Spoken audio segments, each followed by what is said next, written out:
Assalamualaikum warahmatullahi wabarakatuh. Jumpa lagi dengan Pak Agus Berbagi, bikin cerdas tiada batas. Halo Bapak Guru Belajar dan Berbagi, semangat guru belajar dan berbagi. Pada kesempatan kali ini akan dibahas tentang prinsip keterlibatan atau multiple means of engagement, universal design for learning. Pada prinsip keterlibatan ini akan dibahas apa sih sebenarnya pengertian dari prinsip keterlibatan. Jadi prinsip keterlibatan adalah salah satu prinsip universal design for learning di mana guru mampu menyediakan sarana yang dapat melibatkan seluruh peserta didik sehingga dapat menstimulus minat dan memotivasi belajar mereka. Sarana tersebut dapat melibatkan lingkungan sekitar dengan media atau metode apapun, juga merupakan salah satu komponen keberhasilan pembelajaran adalah adanya keterlibatan peserta didik dalam pembelajaran tersebut.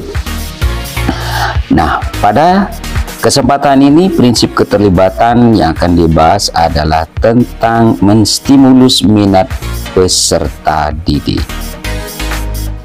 Menstimulus minat peserta didik dalam pembelajaran di kelas, di mana minat merupakan suatu kemauan seseorang untuk melakukan sesuatu. Guru dapat mendorong semangat peserta didik untuk melakukan sesuatu dengan meningkatkan pengalaman belajar yang dapat melibatkan seluruh peserta didik di seluruh kegiatan pembelajaran. Menstimulus minat peserta didik dapat dilakukan dengan 3 cara. Yang pertama, mengoptimalkan pilihan pribadi dan kemampuan mengambil keputusan. Yang kedua, mengoptimalkan relevansi nilai dan keaslian. Dan terakhir, meminimalkan ancaman dan gangguan.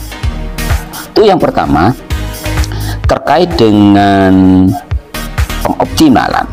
Beberapa hal yang dapat dilakukan guru untuk mengoptimalkan pilihan pribadi dan kemampuan pengambilan keputusan adalah peserta didik diberikan keleluasaan mengambil keputusan sebanyak mungkin dengan memberikan pilihan dalam hal-hal seperti tingkat tantangan yang dirasakan, ketersediaan jenis penghargaan atau pengakuan, konteks atau konten yang digunakan untuk berlatih dan menilai keterampilan, alat yang digunakan untuk pengumpulan atau produksi informasi, warna, desain atau grafik tata letak, dan yang terakhir adalah urutan atau waktu penyelesaian subkomponen tugas. Selanjutnya, beberapa hal yang dapat dilakukan guru dalam pengoptimalan pilihan pribadi ini adalah memungkinkan peserta didik untuk berpartisipasi dalam mendesain kegiatan kelas dan tugas akademik. Juga bisa melibatkan peserta didik dalam mengatur akademik dan perilaku pribadi dimanapun dan kapanpun mereka berada. Selanjutnya adalah beberapa hal yang dapat dilakukan guru untuk mengoptimalkan relevansi nilai dan keaslian. Yang pertama, memvariasikan kegiatan dan sumber informasi sehingga akhirnya didapat dipersonalisasi dan kontekstualisasikan di dalam kehidupan peserta didik. Budaya relevan dan responsif, relevan secara sosial, usia dan kemampuan yang sesuai, dan sesuai untuk kelompok ras, budaya, etnis, dan gender yang berbeda. Selanjutnya, dengan cara merancang kegiatan sehingga hasil pembelajaran otentik, berkomunikasi secara langsung, dan mencerminkan tujuan yang jelas bagi peserta didik. Selanjutnya, memberikan tugas yang memungkinkan partisipasi aktif, eksplorasi, dan eksperimen. Selanjutnya, mengundang tanggapan pribadi, evaluasi dan refleksi diri terhadap konten dan aktivitas. Dan selanjutnya menyertakan kegiatan yang mendorong penggunaan imajinasi untuk memecahkan masalah baru dan relevan atau masuk akal ide-ide yang kompleks dengan cara yang kreatif. Selanjutnya beberapa hal yang dapat dilakukan guru untuk meminimalkan ancaman dan gangguan. Di antaranya adalah yang pertama menciptakan iklim kelas yang menerima dan mendukung. Yang kedua memvariasikan tingkat kebaruan atau risiko. Yang ketiga memvariasikan tingkat stimulasi sensorik. Dan yang keempat memvariasikan tuntutan sosial yang diperlukan untuk pembelajaran atau kinerja, tingkat dukungan yang dirasakan dan perlindungan, dan persyaratan untuk tampilan dan evaluasi publik melibatkan semua peserta didik di seluruh kelas diskusi. Itulah tentang prinsip keterlibatan dalam menstimulus minat peserta didik. Selanjutnya tentang prinsip keterlibatan yang meliputi meningkatkan ketekunan belajar. Dalam meningkatkan ketekunan belajar dalam pembelajaran di kelas, ketekunan belajar adalah kegiatan yang dilakukan oleh seseorang secara terus-menerus, terarah dan terjadwal dalam mengolah bahan mata pelajaran untuk memperoleh pengetahuan, pemahaman dan keterampilan dari bahan mata pelajaran yang telah dipelajari. Dalam meningkatkan ketekunan belajar dalam pembelajaran di kelas, guru dapat meningkatkan ketekunan peserta didik dengan cara yang pertama, meningkatkan arti penting, tujuan, dan sasaran. Yang kedua, memvariasikan tuntutan dan sumber daya untuk mengoptimalkan tantangan. Yang ketiga, menumbuhkan kerjasama dan komunikasi. Yang keempat, meningkatkan umpan balik yang berorientasi pada penguasaan. Meningkatkan arti penting, tujuan, dan sasaran.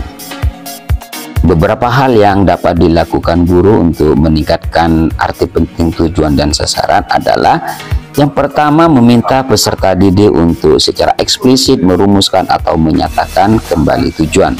Kedua, menampilkan tujuan dalam berbagai cara. Ketiga, mendorong pembagian tujuan jangka panjang menjadi tujuan jangka pendek. Keempat, mendemonstrasikan penggunaan alat penjadwalan genggam atau berbasis komputer. Yang kelima, menggunakan petunjuk atau media untuk memvisualisasikan hasil yang diinginkan. Keenam, melibatkan peserta didik dalam diskusi penilaian tentang apa yang merupakan keunggulan dan hasilkan yang relevan. Dan yang ketujuh, memberi contoh yang berhubungan dengan latar belakang dan minat budaya dari peserta didik. Sekarang tentang memvariasikan tuntutan dan sumber daya untuk mengoptimalkan tantangan. Beberapa hal yang dapat dilakukan guru untuk memvariasikan tuntutan dan sumber daya untuk mengoptimalkan tantangan adalah sebagai berikut. Yang pertama, membedakan tingkat kesulitan atau kompleksitas di mana kegiatan inti dapat diselesaikan. Kedua, memberikan alternatif dalam alat dan kerangka yang diizinkan. Ketiga, memvariasikan derajat kebebasan untuk kinerja yang dapat diterima.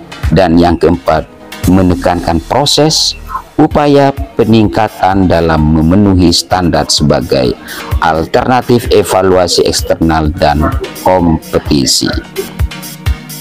Selanjutnya tentang menumbuhkan kerjasama dan komunitas.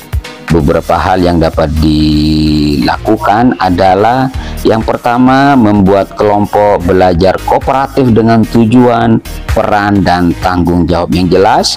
Kedua, membuat program dukungan perilaku positif di seluruh sekolah dengan tujuan dan dukungan yang berbeda.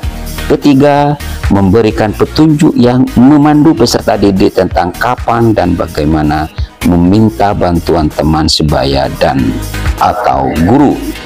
Yang keempat, mendorong dan mendukung peluang untuk interaksi dan dukungan sebaya, misalnya tutor sebaya. Yang kelima, membangun komunitas peserta didik yang terlibat dalam minat atau kegiatan yang sama. Dan yang terakhir, menciptakan harapan untuk kerja kelompok, misalnya rubrik, norma, dan lain-lain. Selanjutnya, bagaimana meningkatkan umpan balik yang berorientasi pada penguasaan? Yang dapat dilakukan guru di antaranya adalah yang pertama, memberikan umpan balik yang mendorong ketekunan, berfokus pada pengembangan keberhasilan dan kesadaran, dan mendorong penggunaan dukungan dan strategi khusus dalam menghadapi tantangan. Kedua, memberikan umpan balik yang menekankan upaya perbaikan dan pencapaian standar daripada relatif pertunjukan. Ketiga, memberikan umpan balik yang sering, tepat waktu, dan spesifik. Yang keempat, memberikan umpan balik yang substantif dan informatif daripada komparatif atau kompetitif.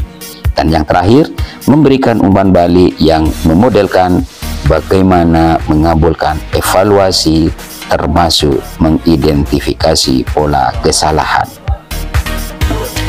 Selanjutnya, prinsip keterlibatan yang meliputi menjelaskan regulasi diri. Jadi menjelaskan regulasi diri dalam pembelajaran di kelas, di mana regulasi diri itu adalah mengendalikan pikiran, perasaan, dan perilaku yang direncanakan dan disesuaikan untuk mewujudkan tujuan pribadi. Menjelaskan regulasi diri dapat diwujudkan dengan 3 cara. Yang pertama, mempromosikan harapan dan keyakinan untuk mengoptimalkan motivasi. Yang kedua, memfasilitasi keterampilan dan strategi meneladani diri. Dan yang ketiga, mengembangkan penilaian dan merefleksi diri. Yang pertama, mempromosikan harapan dan keyakinan untuk mengoptimalkan motivasi. Apa yang bisa dilakukan guru? Di antaranya adalah yang pertama, memberikan petunjuk, pengingat, panduan, rubrik, daftar periksa yang berfokus pada tujuan pengaturan diri, seperti mengurangi frekuensi ledakan agresif dalam menanggapi frustasi, meningkatkan durasi orientasi tugas dalam menghadapi gangguan, meningkatkan frekuensi refleksi diri, dan penguatan diri. Yang kedua, menyediakan pelatih, mentor atau agen yang memodelkan proses penetapan tujuan yang sesuai secara pribadi, yang mempertimbangkan kekuatan dan kelemahan. Yang ketiga, mendukung aktivitas yang mendorong refleksi diri dan identifikasi tujuan pribadi. Selanjutnya, dalam hal memfasilitasi keterampilan dan strategi meneladani diri dengan memberikan keteladanan, mengembangkan karakter dan umpan balik yang berbeda untuk yang pertama, cara mengelola frustasi. Kedua, mencari dukungan emosional eksternal.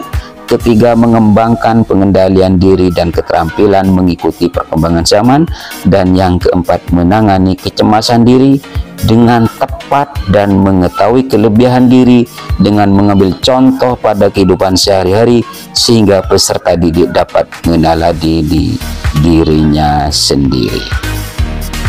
Selanjutnya, mengembangkan penilaian dan merefleksi diri. Beberapa hal yang dapat dilakukan adalah yang pertama, menawarkan alat bantu atau bagan untuk membantu peserta didik mengumpulkan data perubahan tingkah laku mereka.